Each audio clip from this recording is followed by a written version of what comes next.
बिस्मिल्लाहिर्रहमानिर्रहीम। अस्सलाम वालेकुम नाज़रीन, आप यूट्यूब चैनल देख रहे हैं। मैं इमरान खान हूँ। सबसे पहले मैं आपको साबिक़ वज़ीर-ए-आज़म इमरान खान साहब का जो ताज़ा बयान है वो बताता हूँ। उन्होंने मुलाकात की है अपने साथियों से भी और इसके अलावा उनकी सहाफ़ियों से भी बातचीत हुई है। इमरान खान साहब ने क्या कहा, नई स्ट्रेटजी क्या है, लेकिन इससे पहले रोज़ाना बेचारे नून लीग वाले हमारे जो दोस्त हैं वो रात को ख्वाब देख कर सोते हैं कि सुबह वो उठेंगे तो शहबाज शरीफ साहब एब्सोल्युटली नॉट कह चुके होंगे।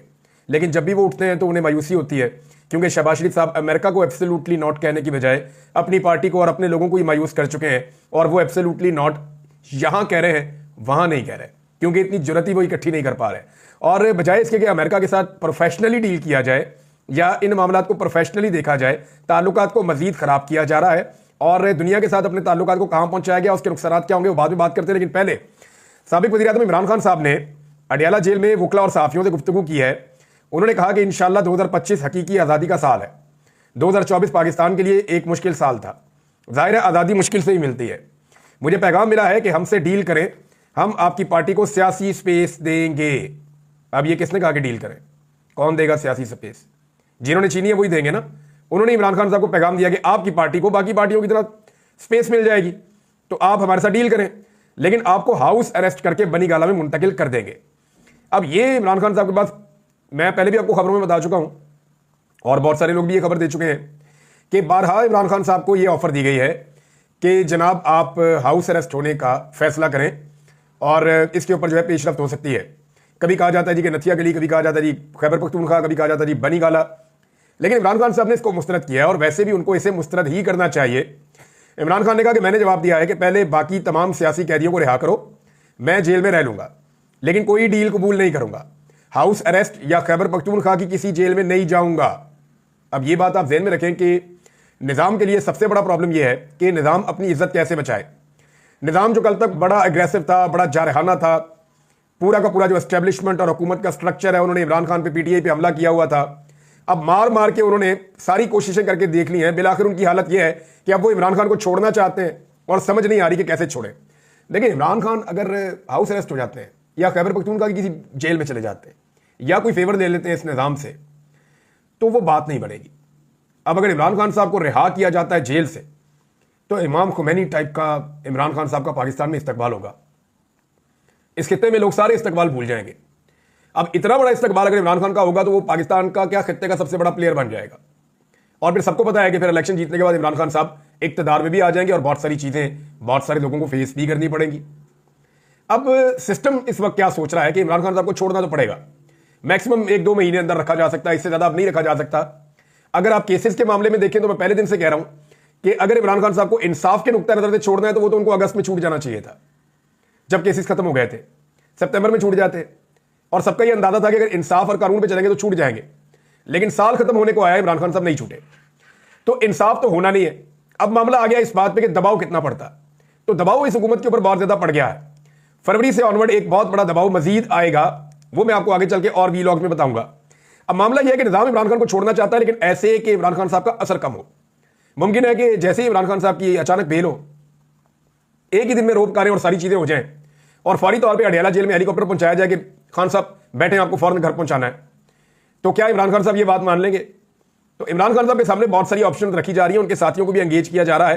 पूरा सिस्टम ये सोच रहा है कि एक आदमी का कदम ने इतना बड़ा कर दिया है कि हम सारे इसके सामने बोने बन गए छोटे छोटे, चाहे वो इदारों में बैठी हुई शख्सियात हैं, चाहे वो हुकूमतों में बैठी हुई शख्सियात हैं, चाहे वो पाकिस्तान के अंदर या बाहर बैठी हुई शख्सियात हैं, वो सब इमरान खान के सामने अपने आप को अब बोना समझते हैं।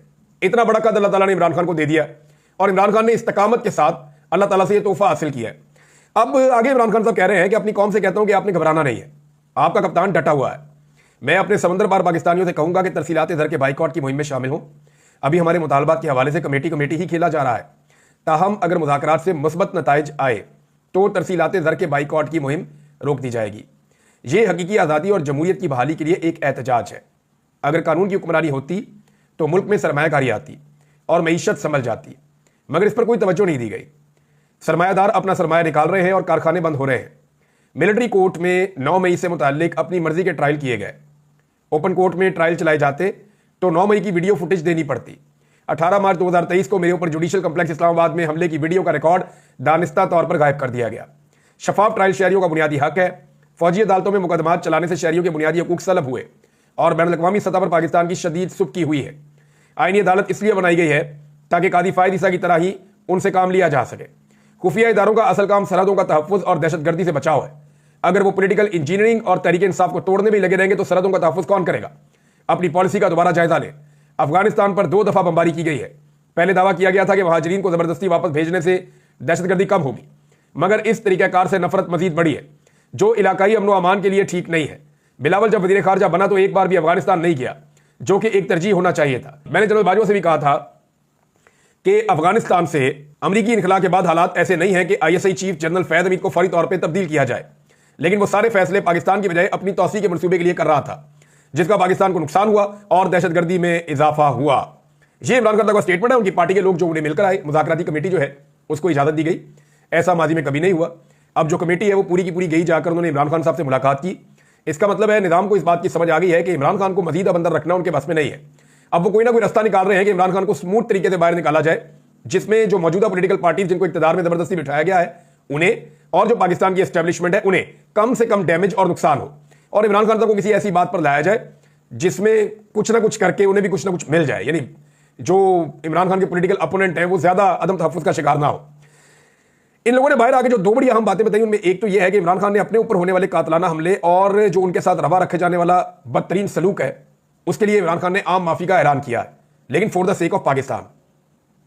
अगर पाकिस्तान के लिए कोई आगे बढ़ता है तो इमरान खान के साथ जो जाती तौर पर हुआ उसे इमरान खान माफ कर देंगे। वैसे बहुत बड़ा दिल है इमरान खान का, इद्दत जैसा घटिया केस बनाया है, बहुत बड़ा दिल है इमरान खान का। उन्हें गद्दार डिक्लेयर किया गया, उनके ऊपर कातलाना हमले 1 दफा नहीं 2 मरतबा नहीं 3 मरतबा हुए। ये सब कुछ होने के बावजूद इमरान खान साहब ने माफ करने का ऐलान कर दिया कि पाकिस्तान की खातिर मैं आम माफी का ऐलान करता हूं। 31 जनवरी तक ये मुज़ाकरात मंतकी अंजाम तक पहुंचाना होंगे, डेडलाइन इमरान खान साहब ने दे दी, लेकिन उसके बाद फिर चीजें बहुत तेज हो जाएंगी। तो 31 तारीख की जो डेडलाइन है वो भी इमरान खान साहब की तरफ आना, उनकी जानिब से सामने आ जाना, ये एक बड़ी अहम डेवलपमेंट है। अच्छा जी, एक डेवलपमेंट और है, ये बहुत इंपॉर्टेंट है, और ये डेवलपमेंट है जो फौजी अदालतें हैं उन्होंने पहले 20 सजाएं फिर 25 सजाएं यानी 55 सजाएं पहले दी थी और अब 60 सजाएं मजीद दे दी हैं। और ये मुझे ऐसा लगता है कि बड़ी उजलत में बहुत जल्दी जल्दी हुआ है। ये जो सजाएं सुनाई गई हैं इनकी तफसील ये है कि इमरान खान साहब के जो भांजे हैं हसन नियाज़ी साहब, और उनको सजा सुनाई गई है 10 साल की, और उनके अलावा किसी को 5 साल, किसी को 7 साल, किसी को 6 साल, किसी को 2 साल, इस तरह ये सबको सजाएं सुना दी गई। 60 मजीद कैदी जो फौजी हिरासत में थे उन्हें ये सजाएं सुना दी गई हैं। अब मामला यह है कि फौजी अदालतों की सजाएं पूरी दुनिया के अंदर नहीं मानी जाती, यानी कोई इदारा कैसे सिविलियंस को सजा दे सकता है। पाकिस्तान का जो सबसे मजबूत और सुप्रीम इदारा है वो पार्लियामेंट है। पार्लियामेंट के पास ये इख्तियार नहीं है कि वो किसी को सजा सुना सके, तो फिर एक इदारा फौज कैसे सजा सुना सकता है? यानी इस तरह तो अगर पुलिस के साथ कोई बंदा ज्यादती करे या पुलिस का कोई मामला है तो पुलिस भी अपनी निजी अदालत बना दे और ये कहे कि जनाब हम यहां पे सजा देंगे, यानी वो भी एक इदारा है ना, पुलिस भी एक इदारा है, फौज एक इदारा है, और बहुत सारे इदारे हैं पाकिस्तान में काम कर रहे हैं। तो इस तरह हर इदारे की अपनी अलग अदालत होनी चाहिए जिसके अंदर वो फैसले करे। देखिए, इंटरनल कोड ऑफ कंडक्ट के हवाले से पूरा एक सिस्टम होता है, हर इदारे के अपने रूल्स होते हैं जिनके मुताबिक उनके अंदर फैसले किए जाते हैं, और वो ट्रिब्यूनल्स बनते हैं, बाद अदालतें बनती हैं, हर एक का अलग अलग नाम होता है। लेकिन ये नहीं हो सकता कि फौजी अदालतें सिविलियंस को सजाएं दें, और ये जो लोग इसकी आज हमायत कर रहे हैं ये लोग कल सर पकड़ के रोएंगे और ये परेशान हो जाएंगे कि हमने किस चीज की माजी में हमायत की थी। ये हमायत इनको बिल्कुल नहीं करनी चाहिए। यानी कोई भी इदारा किसी चीज की लपेट में आए तो क्या वो अपनी मतवाजी अदालत कायम कर देगा? अब ये मामला जाएगा नॉर्मल कोर्ट्स के अंदर तो वहां ये मामला उठ जाएगा। उसकी वजह यह है कि आम जुडिशरी ऐसी किसी भी अदालत को अपने लिए भी एक चैलेंज समझती है और ये सजाएं वहां पर बरकरार नहीं रह पाएंगी। और एक जो शुनीद है, क्योंकि सिद्दीक जान साहब ने यह खबर दी और उससे पहले मैं इस खदशे का इजहार कर चुका हूं, या मैं ये बात पहले बता चुका हूं कि हुकूमत के अंदर यह सोच है, क्योंकि जितना आलमी प्रेशर आ रहा है यूरोपीय यूनियन का, अमेरिका का, बरतानिया का, अक़वाम मुत्तहिदा का, और जितना मगरिब से प्रेशर आ रहा है इन फौजी अदालतों के फैसलों को लेकर, आपकी 2 चीजें खतरे में है ना। एक आपकी जो 3 चीजें एक्चुअली खतरे में है, IMF की डील आपकी खतरे में है अगर आप ये करते रहेंगे। दूसरा, आपके ऊपर दिफाई नुक्ता नजर से पाबंदियां लग सकती हैं, और तीसरा GSP+ स्टेटस जो है वो भी आपका खतरे में हो सकता है। और इसके इशारे बैरून मुल्क से आ रहे हैं, ये मैं कोई बात नहीं कर रहा, लेकिन सिंपल ये है कि पाबंदियां तो उन लोगों के ऊपर लगनी चाहिए जो लोग इसके लिए जिम्मेदार हैं। और एक बड़े सीनियर जर्नलिस्ट हैं, उन्होंने आज इसके हवाले से एक ट्वीट भी किया हुआ है, और उनका ये क्लेम है कि आने वाले दिनों में अमेरिका और यूरोप से कुछ ऐसी डेवलपमेंट्स होने जा रही हैं जिनके नतीजे में कुछ पाकिस्तानी सरकारी अफसरान जो बड़े बड़े उद्दों पे बैठे हुए हैं उन पर, और कुछ सियासी शख्सियात भी हो सकती हैं, इन पर बैनुल-अक़वामी सतह पे पाबंदियां लग जाएं, इनके ऊपर ट्रैवल बैन लग सकता है, इनके असासों के हवाले से पाबंदियां लग सकती हैं, और इनको वीज़े भी नहीं मिलेंगे। इस किस्म की चीज़ें जो हैं वो उस एक ट्वीट के अंदर मौजूद थी। जर्नलिस्ट हैं, आप ये बात कर रहे हैं, लेट्स सी होता क्या है आने वाले दिनों में, क्योंकि ओवरसीज पाकिस्तानी इसकी डिमांड बड़े लंबे अरसे से कर रहे हैं, कनाडा में भी, अमेरिका में भी, यूरोप में भी, बरतानिया में भी, ऑस्ट्रेलिया में भी, वो हर तरफ ये बार बार कहते हैं कि जनाब पाबंदियां लगाएं इन बंदों के ऊपर, पाकिस्तान के ऊपर पाबंदियां ना लगाएं बल्कि इन बंदों के ऊपर पाबंदियां लगाएं। बहरहाल अब ये जनाब मजीद 60 लोगों को सजा दी गई और बड़ी उजलत में दी गई है। जो प्रेस कॉन्फ्रेंस थी उसके हवाले से जिन सहाफियों ने वहां सुना वो ये कह रहे हैं, और अगर आप वो सुने उसको रिकॉर्डिंग उसकी निकाल के, तो वहां पे अग्रेशन नहीं थी अब प्रेस कॉन्फ्रेंस में ISPR की, बल्कि वहां पे एक सवाल पूछा गया और बड़ा बड़ा जबरदस्त सवाल था। और ये सवाल पूछा जाना चाहिए था कि जो लोग पार्टी छोड़ गए 9 मई के बाद, उनके ऊपर 9 मई का कोई जुर्म ही साबित नहीं हुआ, और जिन्होंने पार्टी नहीं छोड़ी वो मुजरिम साबित हो गए। तो इस पर DG ISPR ने कहा कि वो पार्टी छोड़े या ना छोड़े ये उसका जाती फेल है, इसका 9 मई की तहकीकात पर कोई फर्क नहीं पड़ेगा, ये DG ISPR ने कहा। लेकिन हमने ये देखा कि बहुत सारे ऐसे नाम थे जिनमें एक नाम मुराद रास का था, अंदलीब अब्बास का था, और बहुत सारे ऐसे नाम थे। ये वो लोग थे जिन्होंने 9 मई के बाद फौरी तौर पर पार्टी को छोड़ दिया था, जैसा कि फरूख हबीब है जिनको गिरफ्तार किया गया था और 9 मई के अंदर उनको मरकजी मुलजिम समझा गया था। ऐसे और बहुत सारे लोग हैं जिन लोगों ने भी पार्टी से अपनी वाबस्तगी तोड़ दी, उन लोगों के ऊपर 9 मई का कोई मुकदमा नहीं रहा। वो लोग ऐसा लगता है कि हर चीज में से निकल गए, वो पूरी दुनिया में ट्रैवल भी करते हैं, वो आजादी से पाकिस्तान में घूमते भी हैं, उन्हें इलेक्शन लड़ने की भी आजादी थी, वो जेलों के अंदर भी नहीं रहे, उन्हें फौजी अदालतों से सजाएं भी नहीं दिलवाई गई। तो ये बात आप क्लियरली जरा समझ लें इसको, कि यहां मुझे ऐसा लगता है कि ये फैक्ट DG ISPR ने गलत बताया। उन्हें यह बताना चाहिए था कि वाकई ऐसे बहुत सारे लोग हैं जिन्होंने 9 मई के बाद पाकिस्तान तहरीक इंसाफ को छोड़ा और फिर वो 9 मई के मुजरिम या मुलजिम नहीं रहे, क्योंकि तहरीक इंसाफ को जिम्मेदार समझते हैं वो 9 मई के लिए, तो तहरीक इंसाफ छोड़ने पे ये जुर्म खत्म हो जाता है। हमने तो ये पैटर्न देखा है पाकिस्तान में और क्लियरली यही पैटर्न था। नाज़रीन, दफ्तर खारजा पाकिस्तान का जो है उसने थोड़ी सी अक्लमंदी का सबूत दिया है, और जो हरकतें ख्वाजा आसिफ साहब ने की हैं उसके बाद सूरत किसी और तरफ जा रही है। मैं पहले आपको बता देता हूं कि ख्वाजा आसिफ साहब ने एक नई कहानी सुना दी कि जनाब ये प्रोजेक्ट है गोल्ड स्मिथ का और उसके अंदर बंदे भर्ती हो रहे हैं और पाकिस्तान को नुकसान पहुंचाना है, एटमी ताकत को सरनगू करवाना है। ये इमरान खान साहब को जेल से निकालने के स्टेटमेंट के ऊपर पाकिस्तान में जुल्म और फस्तायत के खिलाफ जो भी दुनिया में कहीं से आवाज उठाती है वो इसको इस खाते में ख्वाजा आसिफ जोड़ रहे हैं। इसके ऊपर रिचर्ड ग्रेनल ने एक स्टेटमेंट दिया है और ये बड़ा संजीदा स्टेटमेंट है। उन्होंने कहा था Pakistani embassy in Washington DC and ambassador Rizwan Sheikh have some explanation to do. इन्हें पाकिस्तानी एम्बेसी को और सफीर को किसी चीज की सफाई देनी पड़ेगी जल्द। दैट थ्रेट्स, ये जान से मारने की धमकियां, and the crazy talk about operation gold Smith from the minister of defence is reckless. कि जनाब मौत की धमकियां भी दी जा रही हैं, कत्ल की, और साथ में कोई ऑपरेशन गोल्ड स्मिथ जो है वो मुतारफ करवा दिया गया है, और ये रेकलेस किस्म के इल्जामात हैं जो पाकिस्तान के वज़ीर दिफा की जानिब से लगाए जा रहे हैं। There should be a review of what the United State tax payer provides Pakistan in aid. अच्छा, अब वो ये कह रहे हैं कि पाकिस्तान को एड देता है यूनाइटेड स्टेट्स, बड़ी इमदाद फराम करता है, तो इसको फिर रिव्यू भी करना पड़ जाएगा। इसके ऊपर एल मॉर्गन जो एक एनालिस्ट हैं अमेरिकन, और ये वो खातून है जिन्होंने पहले बता दिया था 25 तारीख को कि इस्लामाबाद में एक कत्लेआम होने वाला है। इन्होंने वार्न किया था कि इस्लामाबाद में एक खौफनाक कत्लेआम का मंसूबा बना लिया गया है, और इन्होंने उसका इल्जाम मिलिट्री एस्टेब्लिशमेंट पे लगाया था। लेकिन 26 तारीख को फिर वो वाकया सानिया आपने इस्लामाबाद में होता हुआ देखा भी।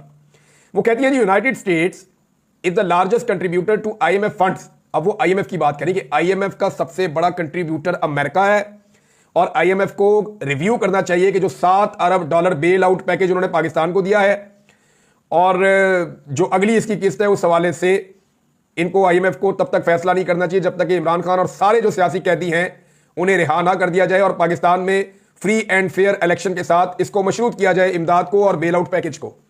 जनाब आपका IMF का प्रोग्राम भी खतरे में है, आपका GSP+ का जो स्टेटस है वो भी खतरे में है, और इसकी वजह फौजी अदालतों के फैसले और पाकिस्तान के जो वज़रा हैं उनके नामुनासिब बयानात हैं, गैर जिम्मेदाराना बयानात हैं, और लगातार वो इससे बाज नहीं आ रहे, वो यही हरकतें करते चले जा रहे हैं। दफ्तर खारजा से जब इस बारे में सवाल पूछा गया तो उन्होंने जवाब देने से गुरेज किया, यानी कम से कम पाकिस्तान के दफ्तर खारजा ने इस अक्लमंदी का मुजाहरा किया कि अब अमेरिका को जवाब नहीं देना। यानी उन्होंने ये सोच लिया है कि अमेरिका को जवाब देके फंसने वाली बात है, गुनाह हमारा, गलतियां हमारी, जुर्म हमारा, हमने बंदे मार दिए डी चौक के अंदर, हमने इलेक्शन चोरी कर दिया पाकिस्तान के अंदर, हमने पाकिस्तान में जुल्म का, जबर का, फस्तायत का बाजार गर्म कर दिया, हमने एक पॉलिटिकल पार्टी से उसका बल्ले का निशानी छीन लिया, हमने एक पॉलिटिकल पार्टी के लीडर के ऊपर 200 मुकदमे डाल के उसको जेल के अंदर बंद कर दिया, हमने उसके ऊपर इद्दत जैसा घटिया केस बना दिया, हमने खवातीन और बच्चों को अगवा कर लिया, हमने जबरी तौर पे बेशुमार लोगों को लापता किया, शायरों को और सहाफियों तक को हमने दीवार के साथ लगा दिया, हमने कोई चीज पाकिस्तान में सही चलती हुई नहीं छोड़ी। तो गुनाह तो सारा जुर्म हमने किया पाकिस्तानियों ने, तो हम कैसे दुनिया को जवाब दे सकते हैं जो सवाल पूछ रहे हैं। देखिए, ख्वाजा आसिफ वगैरह या बाकी लोग जो हैं वो हल्की हल्की आवाज निकालते हैं पाकिस्तान के अंदरूनी मामला इनमें मुदाखलत ना की जाए, लेकिन मैं एक चीज क्लियरली आपको बताऊं कि इंसानी हुकूक कभी भी किसी मुल्क का अंदरूनी मामला नहीं होता। अंदरूनी मामला होता है कि अवाम ने जिसको वोट दिया वही मुंतखब होकर आ जाए। अंदरूनी मामले का जवाब तब देना था जब साइफर आया था और कहा गया था कि इसको निकालो नहीं तो तुम्हें नताइज बर्दाश्त करने पड़ेंगे। यह था अंदरूनी मामला जिसके ऊपर कोई नहीं बोला। इंसानी हुकूक किसी भी मुल्क का अंदरूनी मामला नहीं होता। अमेरिका के अंदर किसी के साथ जुल्म होगा, हम आवाज उठाएंगे। अमेरिका की वजह से दुनिया में जितना खून खराबा हुआ उसके ऊपर हमने आवाज उठाई है। अब अमेरिका तो नहीं कह सकता हमारा अंदरूनी मामला है, आप इसके ऊपर बात ना करें। जो अमेरिका में जॉर्ज फ्लॉयड के साथ हुआ या जो सियाफा अमरीकियों के साथ एक दौर में मामला रहा, उसके ऊपर मैंने भी वीडियोस बनाई है। हम कर सकते हैं, गजा के ऊपर बात कर सकते हैं, शाम के ऊपर बात कर सकते हैं, इराक के ऊपर हम बात करते हैं, अफगानिस्तान के ऊपर हम बात करते हैं, कश्मीर के ऊपर हम बात करते हैं, म्यांमार के ऊपर हम बात करते हैं। तो पूरी दुनिया में जहां पे भी जुल्म और जबर होता है उसके ऊपर हम बात करते हैं। तो वो उस मुल्क का अंदरूनी मामला नहीं होता। इंसानी हुकूक का मामला इंसानी मामला है और इसके ऊपर अक़वाम मुत्तहिदा के चार्टर के अंदर बाकायदा तहरीरी तौर पर लिखा हुआ है और सब इसके अंदर मुदाखलत कर सकते हैं और इसके ऊपर अपना बयान दे सकते हैं। अब नाज़रीन, रास्ता क्या है? रास्ता यह है कि कुछ भी करके आलमी सतह पे मामला संभालना है ना, और दूसरा इदारे के अंदर एक बयानिया भी बन जाएगा पाकिस्तान के अंदर। देखें जी, हमारे जो मुजरिम उनको सजाएं नहीं हुई, लेकिन बयानिया पाकिस्तान में वही बनना है जो इमरान खान ने बनाना है। इस वक्त चीजें उनके कंट्रोल में, आप जो मर्जी कर लें। लेकिन अब एक ऑप्शन है, इस पर गौर किया जा रहा है। सिद्दीक जान ने भी कहा था, मैंने थोड़े दिन पहले आपको बताया भी था कि हुकूमत गौर कर रही है कि जो आईनी बेंच है उसके जरिए से फौजी अदालतों वाला मामला ही खत्म कर दिया जाए, ताकि ना रहेगा बांस और ना बजेगी बांसुरी। कुछ टाउट टाइप के लोग ये कह रहे थे कि उम्र कैद हो जाएगी, फांसियां हो जाएगी, लेकिन ऐसा कुछ नहीं हुआ। 105 बंदे थे, 105 को ही सजा सुना दी गई है। यानी ऐसी 100% फौजी अदालतों ने सजाएं सुनाई है, एक बंदा जो है वो बेगुनाह नहीं निकला। अब आप अंदाजा करें। तो दुनिया ऐसे फैसलों को इंसाफ तो नहीं मानती ना। हम अपने आप को अलग तो नहीं रख सकते ना दुनिया से। दुनिया में ही रहते हैं, दुनिया में ही जीते हैं, दुनिया के साथ ही ट्रेड करते हैं। तो दुनिया हमें किस तरह के मुल्क के तौर पे जानेगी कि यहां पे आज भी फौजी अदालतों के अंदर सिविलियंस को ट्रायल देके 105 में 105 बंदे ही फारिग कर दिए, सबको सजा दे दी गई है। तो पाकिस्तान एक बनाना रिपब्लिक का तासुर जाता है पूरी दुनिया में, जो नहीं जाना चाहिए। अब तक इतने, अपना ख्याल रखिएगा, अपने चैनल का भी। अल्लाह हाफिज।